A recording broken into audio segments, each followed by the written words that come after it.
नमस्कार मित्रांनो, स्वागत आहे तुमच्या एका नवीन व्हिडिओमध्ये। तर मित्रांनो, मी आज अकोले तालुक्यातील मेंदुरी या गावाला चाललो आहे। तर तिथे कुठे गावची कन्या म्हणजे 12 वर्षाची लहान मुलगी आहे।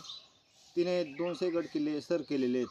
तर त्या मुलीचा सत्कार गावकरी करणार आहेत मेंदुरीमध्ये। आणि आता सध्या ते शिक्षणाला मुंबई या ठिकाणी आहे। तर पाहूया बरं आपण जाऊन आणि लागू आपल्या प्रवासाला। चला तर मित्रांनो, आपण गाडीमध्ये जाणार। चला तर मित्रांनो, आपला हा खरा प्रवास मेंदुरीला जाण्याचा सुरू झालेला आहे। तर आता आपण थोड्याच वेळात पोहोचणार आहे तिथं। मित्रांनो, आता इथं जागेवरच पोहोचलोय आणि इथं स्वामी समर्थाचं मंदिर आहे। तिथेच मंदिरामध्ये सत्कार होणार आहे। चला तर मित्रांनो, जाऊ आतमध्ये। किती सुंदर अशी रांगोळी पण काढलेली आहे इथं। हे पहा, झूम करून दाखवतो मी तुम्हाला। हे पहा, इथं माणसं जमलेत, आता पाहणारच आहे तुम्ही। चला त्यानंतर आपण पुढील कार्यक्रम चालू करू।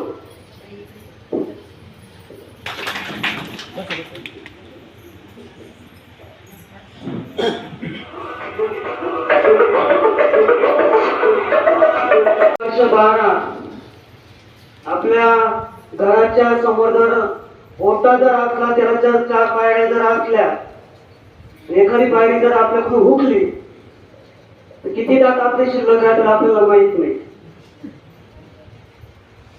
परंतु महाराष्ट्राचे 182 गड किल्ले इथं आपल्याला प्रोजेक्टर बसवायचं होतं, पण टेक्निकल प्रॉब्लेम मुळे तो आपल्याला लावता नाही आला। नाहीतर तुम्हाला प्रत्यक्षात पाहायला भेटला असतं। जसं आपण व्हॉट्सअपला सर्वांना पाहिलं तसं डोळे फिरतील।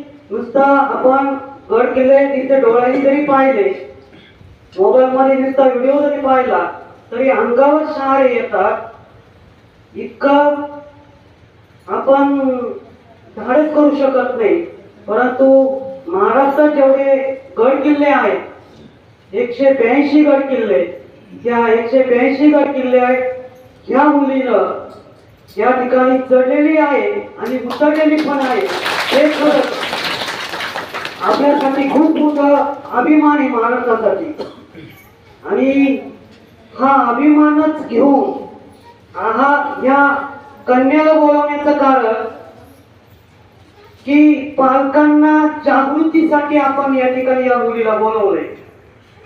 पालकांना जागृती, मुलांना जागृती व्हावी। कारण का आपले मुलं 10वी 12वी झाल्यानंतर मोबाईलच्या नादी सवयीमुळं तर त्यांचं भवितव्य डायव्हर्ट होत असत आणि योग्य दिशा त्यांना देऊ शकत नसत। बरोबर का कोणी ही करण्याचा आपण प्रयत्न केला। खरं तर या ताईला आपण वर्धापन दिनाच्या दिवशी बोलवण्याचं नियोजन होतं, परंतु एक हळदी कुंकू कार्यक्रम हा महिलांसाठीच, महिलांच्या कार्यक्रमाला महिलाच व्यक्तिमत्व असावं हा आपल्या कार्यक्रमाचा जो फॉर्म्युला आहे, म्हणून या कार्यक्रमाला आपण तिला खास बोलवलं। म्हणून या महाराष्ट्राची जी सह्याद्री कन्या आहे, इथं खरंच मी म्हणतो अकोला तालुक्यात आली आणि त्यात मेंदुरीत आले, त्यात स्वामी समर्थ केंद्रामध्ये आले, त्याचा खूप मोठा आपल्याला अभिमान असावा। म्हणून तर खरंच एवढ्या लहानशा मुलीचं गोड कौतुक जर तुम्ही प्रत्यक्षात व्हिडिओ पाहिला असता तर अकोला तालुक्यातील सावरकुटे हे गावची मूळ आहे, परंतु सध्या स्थायिक ते मुंबईला आहे आणि त्यांचे नातेवाईक आज गाडी भरून मुंबईहून या ठिकाणी आपल्यासाठी कार्यक्रमाला आले। म्हणजे आपण आपल्याला आपल्या कार्यक्रमाला त्यांनी किती महत्व दिलं हे तितकंच महत्वाचं आहे। तर असो, कार्यक्रमाचा वेळ पाहून आपण थोडासा विचार करूया। रंगोळी केंद्राचे आमचे मार्गदर्शक लक्ष्मण माळुंकर सर या ठिकाणी आले, त्यांचं स्वागत करावं। पण फोटो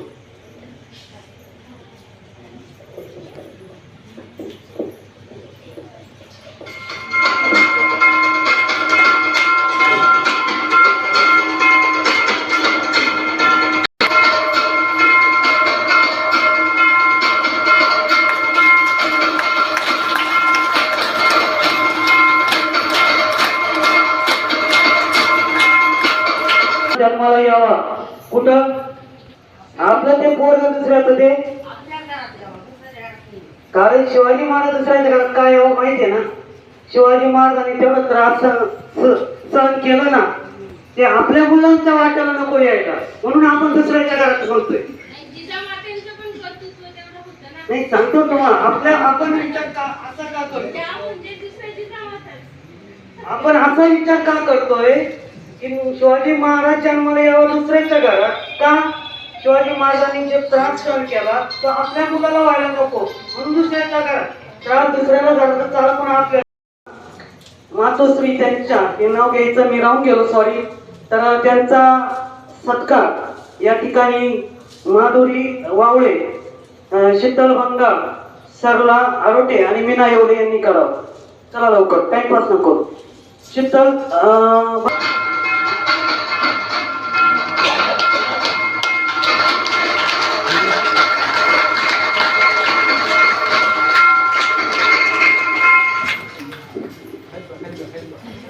घडवण्यासाठी तसं शहाजीराजांचं पण सुद्धा तालुका लेवलला आम्हाला काय मार्गदर्शन करतात आमचे लक्ष्मण मालुसकर सर आणि ईश्वर मोठे आणि दत्तू रणपी यांना विनंती की आपण या ठिकाणी सत्कार करावा.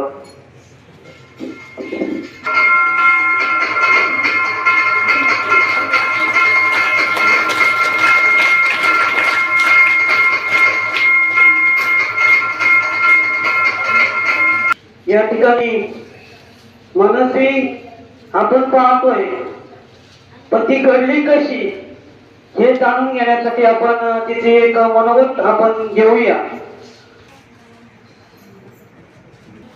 जय शिवराय, जय आदिवासी, श्री स्वामी समर्थ. इथे सगळे उपस्थित आहेत त्यांना माझा नमस्कार. माझं नाव मनस्वी वैशाली मंगेश बांडे. मी 7वी ते माझे 200 गड किल्ले झाले आणि मी कोकणगडात सर करणारी पहिली बांडरेकर आहे. मी कोकणगडात सर केलाय कुंभे वॉटरफॉल, रॅपलिंग, जीवदंड, वानरलिंगी असे बरेचसे टेक्निकल किल्ले सर केले. आणि माझ्या पाठीशी आई बाबा आणि आजी आजोबा आहेत. इथे बोलवल्याबद्दल मनापासून आभार. धन्यवाद.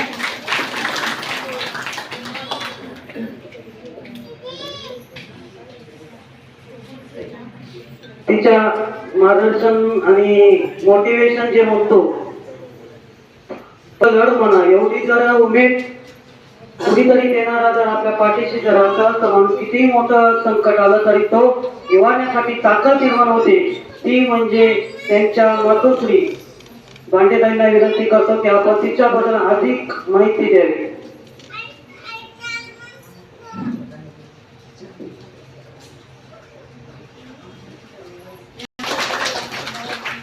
जय शिवराय, जय आदिवासी, श्री स्वामी समर्थ. इथे बसलेल्या सर्वांना माझा नमस्कार. मी मनस्वीची आई. आता आम्हाला सगळेजण ही मनस्वीची आई असंच ओळखतात,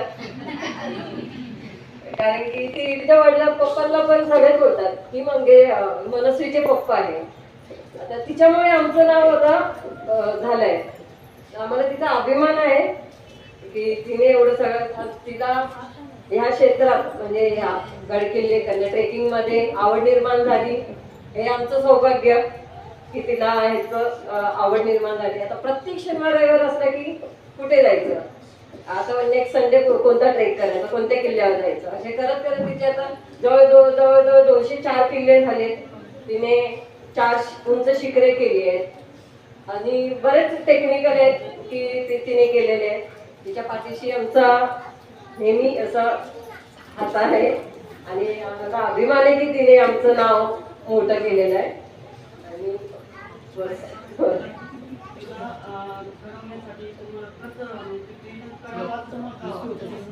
आम्हाला नाही असं करावं असं वाटलं, तिलाच आवड निर्माण झाली ती. आम्हाला हौस म्हणजे फिरायची हौस होती, म्हणजे की आपण जायचं की आम्ही असंच जायचो. मग तिला त्याच्यातून फिरण्याची आवडीतूनच हे करायचं निर्माण. आम्ही फिरायला जायचो म्हणजे कुठे जायचं तर आपण आपल्या सह्याद्रीतच आपल्या जवळपास तितके किल्ले आपल्या गावामध्येच. तर त्या प्रत्येक सुट्टी झालं की इकडे जायचं तिकडे जायचं, कधी शिरपुंज भैरवगड, कधी बाबरगड, कधी पट्टा किल्ला, असं करत करत तिलाच आवड निर्माण व्हायला लागली. आणि मग ती म्हणजे आई आपण पहिला गड शिरपुंज भैरवगड, म्हणजे तेव्हा आम्हाला ट्रेकिंग बद्दल असं काही माहित नव्हतं. म्हणजे आम्ही एक आपलं देवाचं स्थान म्हणून आम्ही जायचो तिकडे. नंतर आम्हाला जसं आम्ही फिरायला लागलो तसं तसं मग माहित झालं की अरे शिरपुंजचा भैरवगड पण किल्ल्यांमध्ये येतो. म्हणजे आपले जवळजवळ आपल्या महाराष्ट्रात 5 भैरवगड आहेत. त्यातले 2 सातारा साईडला आहेत आणि 3 आपले इथे, कोतळ्याचा भैरवगड, शिरपुंजाचा भैरवगड आणि पावरगड हे आहे. आणि मग तसं हळूहळू जात माहित झालं की बाबा त्याचे एवढे गड किल्ले आहेत. आणि तिला ती आवड निर्माण झाली, याच्यातच आम्ही तो आणि तिला म्हणजे खेळणं आणि ट्रेकिंगला कधीही बोला आज उद्या ट्रेकिंगला जायचे तयार असते. नाही कधी ती बोलतच नाही की नाही मला कंटाळा आलाय. ट्रेकिंग करून आम्ही रात्री 12-1 वाजता जरी घरी पोहोचलो तरी ती दुसऱ्या दिवशी सकाळी की आज आपण लेट पोहोचू, आपल्याला उशीर होईल घरी जायला. म्हटलं उद्या शाळेत नको जाऊ, उद्या हाफ डे स्कूल आहे. म्हणजे नाही मला उद्या स्कूलला जायचंच आहे, मी जाणार आहे स्कूलला. म्हणजे असं तिचं आहे की ती स्वतः ती तयारीच असते की नाही आपल्याला हे पण करून शाळाही करायची आहे, अभ्यासही करायचा आहे. तसं ती देते पण तिचं सगळं त्यातच समाधान आहे. सर्वात किल्ला म्हणजे आपल्या महाराष्ट्रातला सर्वात उंच किल्ला साल्हेर किल्ला आहे. तो नाशिक जिल्ह्यात सटाणा बागलाण रेंज मध्ये येतो. आणि सेकंड हायेस्ट दोडक म्हणून आहे, तोही नाशिकमध्ये. आणि सर्वात उंच शिखर म्हणजे आपल्याला माहितीच आहे कळसुबाई. त्याच्यानंतर घनचक्कर, गवळदेव, कात्राबाई हे जे शिरपुंजेच्या रांगेमध्ये आहेत ते किल्ले.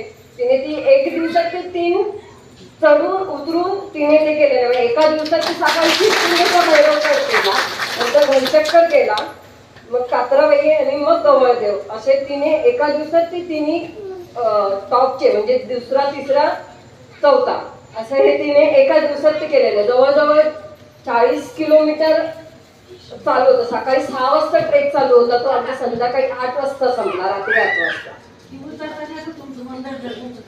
नाही पहिले आम्हाला म्हणजे जेव्हा झिपलाईन आम्हाला करायची होती जीवदन, म्हणजे जीवदन किल्ल्यावरून वानरलिंगी सोडला जायचो. तेव्हा असं होतं की मी व्हिडिओ बघायचो की आपलं करूयात हे. त्यामुळे एकदा असंच म्हटलं करायचं का, तर पहिले तिला भीती वाटत होती. नंतर मग तेव्हा तिला कॉन्फिडन्स आला, तेव्हा मला भीती वाटत होती की बाबा हिला आता कॉन्फिडन्स आला, आता आपण काय करायचं. नंतर ती मला बोलायची की आई नाही होणार, म्हणजे हे करू नको, बिंदास आपण करूयात, होणार आपल्याकडनं, आपण करायचं, घाबरू नको, आपण आहोत, आपण करू. मग तसं मग ती कॉन्फिडन्स स्वतःबद्दल दाखवायला लागली, मलाही कॉन्फिडन्स द्यायला लागली. त्यातच म्हणजे ती आणि मग प्रत्येकाला नाही जायचं इथे. मग तिने आता बरेचसे टेक्निकल मध्ये झिप लाईन करून आता जानेवारीमध्ये वजीर सुरका केला, आसनगाव जवळ आहे तो 250 फूट चढायचा आणि तेवढंच उतरायचं पण. आणि टांग्या सुळका वगैरे असं टेक्निकल आता सध्या आमचं टेक्निकल वगैरे चालू आहे. किल्ले झालेत आता जवळपास 150 किल्ले राहिले आहेत.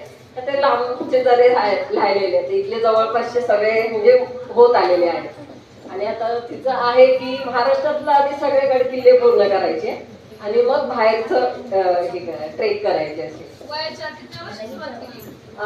4-5 म्हणजे जसं आपलं मी बोललीच पहिला भैरवगड केला म्हणजे तो आपल्या देवाचं स्थान आहे, तर 4-5व्या वर्षी ती चालायला लागली. त्यामुळे मग तेव्हापासून तिची सुरुवात झाली. मग ती एकदा अशी म्हणली की आई आपण जाऊया फिरायला. मग तिला म्हटलं चालेल जाऊयात, पण मी तुला एक सांगते की मी उचलून घेणार नाही, तुला तुझी बॅग घ्यायला लागेल. तिच्या बॅग मध्ये एक बॉटल, ती लहान नाही म्हणून म्हणजे आता तिच्याकडे 2 बॉटल असतात, 2 लिटरच्या बॉटल असतात. तर तिचा खाऊ तिचा सेपरेट असतो, तरी ती घेते, कधी बोलत नाही. आता हे मी कात्राबाई घनचक्कर बोलली त्यावेळेस तिच्या खांद्यावर 3 किलोची बॅग होती, तरी ते करून ती चढली उतरली आहे. ते 3ही किल्ले म्हणजे शिखर. तिला फक्त सांगायची की तू चालायचं बोलायचं नाही, उचलून घे, कारण की ती 4-5 वर्षाची. ती शेवटी लहान मुलं बोलतात की आई उचलून घे. फक्त तिच्याजवळ एकच अट ठेवली की उचलून घे, नाही बोलायचं, चालायचं. कारण की मलाही तेवढं हे नाही की तिला उचलून घेणं परत बॅग पण कॅरी करणं तेवढं जमत नाही. तर तिने मग त्याच्यात तिचा इंटरेस्ट दाखवला. तिने ते सगळं म्हणजे सांगितलं तसं तिने केलं. आणि आता आम्ही कधी कधी स्टेच्यासाठी 2 दिवसासाठी पण ट्रेकिंगला जातो. कधी कधी एका दिवसात 5-5 किल्ले चढून उतरतोही. आणि तीही म्हणजे कंटाळा करत नाही किंवा मी बोलते की हा आता शेवटचा किल्ला मी करत नाही, मी जाते, सगळे आहेत, मी त्यांच्याबरोबर जाऊन येते. म्हणजे कोणताही ग्रुप असू दे, ती अशी लाजत नाही की हे माझ्या ओळखीचे नाहीये तर मी ह्याच्यासोबत जाणार नाही. सगळ्यांबरोबर मिळून मिसळून अगदी ट्रेक पूर्ण करते हसत खेळत. मग संध्याकाळी मग आराम करायचा. परत दुसऱ्या दिवशी सकाळी 6 वाजता 5 वाजता उठून पुन्हा ते 5 गड किल्ले करायचे, घरी यायचं, परत दुसऱ्या दिवशी शाळेत जायचं. म्हणजे तेवढा स्टॅमिना तिच्यात आहे.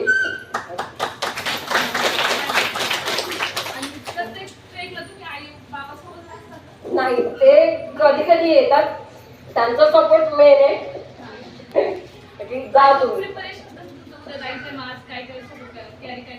कॅरी काय काय करायचं म्हणजे आपलं आमचं ठरलेलं असतं की बाबा माझ्याकडे 4 लिटर स्वतःकडे मी पाणी कॅरी करते. कारण प्रत्येक किल्ल्यावर पाण्याची सोय नसते.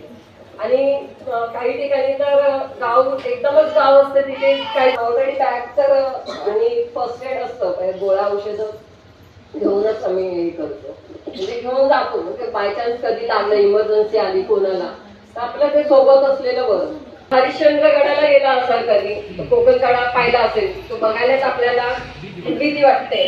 तो आम्ही उतरलो. म्हणजे आम्ही रील बघितली आणि ती म्हणजे आई आपण हे करायचं. म्हणजे अगं 1800 फूट आहे, नाही करायचं. त्यावेळेस असं होतं की तो सगळ्यांसाठी ओपन नव्हता. कोकणकडे उतरणं सगळ्यांसाठी नव्हतं. जे टेक्निकल टीम वगैरे जे करायचे त्यांनी प्रॉपर ट्रेनिंग घेतलेलं असायचं, त्यांच्यासाठी ते लोक सेटअप करायचे आणि हे करायचे. आणि मग नंतर एक दिवस 26 जानेवारीला रील बघितली आपण करायचं. मग त्याच्यानंतर मग ते सगळं ते सगळ्यांसाठीच ओपन झाला होता. म्हटलं कधी लागला ट्रेक तर आपण नक्कीच करूया. तो ट्रेक कसा म्हणजे आम्ही रात्री 11 वाजता निघालो. शनिवारी रात्री 11 वाजता निघून 2 वाजता आम्ही बेस विलेजला पोहोचलो. 2 वाजता तिथे चहा आणि नाश्ता केला. 2:30-3 वाजता ट्रेक स्टार्ट केला. तो सकाळी 7 वाजता संपला. 7 वाजता वरती टॉपला होता हरिश्चंद्रगड. खिरेश्वर वरून आम्ही तो केला. म्हणजे रात्रभर झोप नाही. परत मग थोडासा आराम करून मग त्यांनी तो तरी आपण खाली 1800 फूट खाली उतरलं तर जिथून जो परत त्या बेस विलेज पर्यंत जायचंय त्या बेस विलेजला जायला 3 तास लागतात. म्हणजे तो कोकणकडा उतरून सुद्धा अजून 3 तास पुढे चालायचं आहे. आणि तोही रस्ता पूर्ण गळ असते की धबधब्याचं पाणी जे दगडाचं असतं ते होतं सगळं. तिथून त्या दगडातून चालत चालत 3 म्हणजे जवळजवळ आम्ही 3ला स्टार्ट केला उतरायला खाली. तो 7 वाजता संपला ट्रेक. खाली बेस्ट गावाला आम्ही 7 वाजता पोहोचलो. आणि 1800 फूट खोल होता. त्याच्यात 3 स्टेप्स आहेत. म्हणजे एक 900 फूट, एक 300 आणि एक 600 फूट असे 3 वेळा दोरीने उतरायला लागतं तिथे. आणि मेन कौतुक म्हणजे माझे बाबा म्हणजे सासरे तेही आले होते तिचं ते कौतुक बघायला. ते आम्ही जोपर्यंत खाली उतरत नाही तोपर्यंत ते तिथे उभे होते. आणि तिथे एकही झाड नाही की काही नाही बसायला, सावली नाही. आणि बाबा पण होते, सासरे पण होते. आणि त्यांना नातीचं कौतुक बघायला ते आमच्या आधीच गडावर जाऊन राहिले होते. आणि सकाळी उठून मग आम्ही ते कोकणकडा गेला.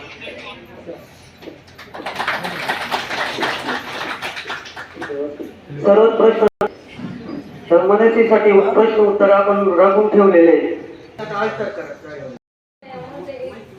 एवढ्या लहान वयामध्ये तुला गड किल्ले सर करण्याची प्रेरणा कशी मिळाली?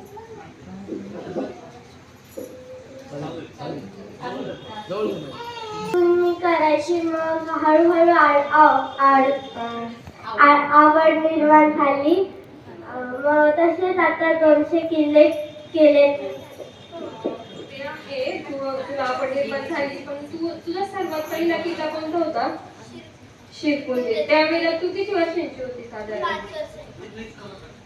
5 वर्षाची. 5 वर्षाची होती. आणि ज्यावेळेला तू तो पहिला किल्ला सर केल्यानंतर तुझी काय भावना होती? म्हणजे तुला काय वाटलं? मला वाटलं की आता करावे सगळे किल्ले जेवढे आहेत महाराष्ट्रात तेवढे. एकंदरीत तू 200 किल्ले सर केले, पण त्या किल्ले सर करत असताना तुला काही कठीण प्रसंग आले असतील ना, म्हणजे असं काही भीतीदायक वगैरे वाटलं असेल? आता नाही वाटत मला भीती. सुरुवातीला. नाही, हा थोडी वाटायची पण आता नाही वाटत एवढी. बरं, तुला महाराष्ट्राची सह्याद्री कन्या म्हणून ओळखलं जाते, तुला कसं वाटतं? मला अभिमान आहे की मला महाराष्ट्राची कन्या म्हणून बोलवतात. बरं, तू रायगड किल्ला पाहिलायस? हो, कसं वाटलं तुला? मस्त आहे. तिकडे वरती महाराजांची मूर्ती आहे, समाधी पण आहे. आणि समाधीच्या वरती खाली पायऱ्यांवरती कोणाचं नाव आहे वाचलंय तू? मी आता आठवत नाही आलं नाव. तुला इतिहास होता ना चौथीला? हो, होता.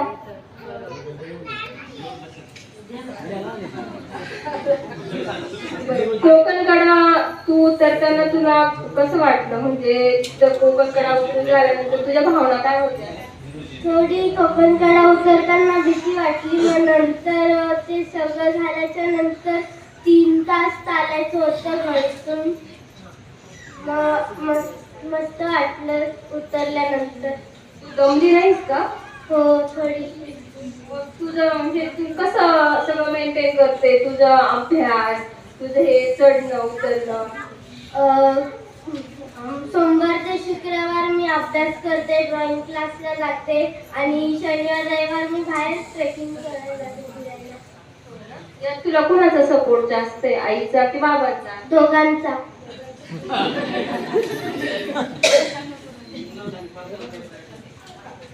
बरं, तू आता एवढे गड किल्ले सर केले, तर तू या लहान मुलांना आणि पालकांना काय आहे त्याचे संदेश? मी संदेश देईल की फोन नाही बघायचा, बाहेर फिरायचं जग. आणि आपण सह्याद्रीत जन्म घेतला तर खूप चांगलं आहे आपलं आयुष्य, तर बाहेर जगावं. तुझं भविष्याचे स्वप्न काय आहे? म्हणजे आता गड किल्ले तर झाले ते बऱ्यापैकी, मग तुला नंतर काही माउंट एव्हरेस्ट वगैरे करायचंय? मला मोठं होऊन आता एव्हरेस्ट बेस कॅम्प करणार आहे मे महिन्यात. खूप भारीच्या म्हणजे हिच्या ज्या पाहुण्या ऐकल्यानंतर आपल्याला सुद्धा असं आतून प्रेरणा वाटते की आपण कधीतरी गेलं पाहिजे ट्रेकिंगला, नाही का? आणि तुम्हाला एक सांगू का, शिवाजी महाराजांचा इतिहास मी शिकवते जवळजवळ 10 वर्षापासून शाळेमध्ये. महाराजांविषयी तर मला खूपच हे, म्हणून मी तिला रायगडाविषयीचं विचारलं, कारण रायगड म्हणजे स्वराज्याची राजधानी. आणि तुला काय वाटतं महाराजांविषयी? महाराजांविषयी तिच्यासाठी तुला मला अडचणच होती, प्रश्न मंजुषा घेणारी मग मॅडम लागतच होती. महाराजांनी ते नियोजन करून घेतलं. तर शाळेमध्ये शिकते एक शालेय वस्तूंचा एक सेट पण तिला आपण देतोय. उदयोस्तु श्री महाकाली महालक्ष्मी महासरस्वती राजराजेश्वरी आई साहेब श्री अंबा माता की जय, श्री अंबा माता की जय, श्री अंबा माता की जय, भारत माता की जय.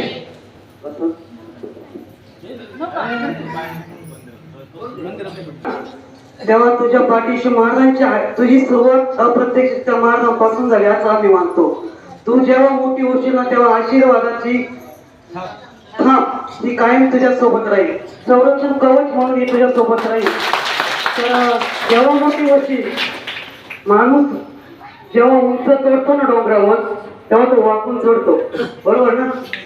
वर चढतो उंच तेव्हा तो वाकून चढतो.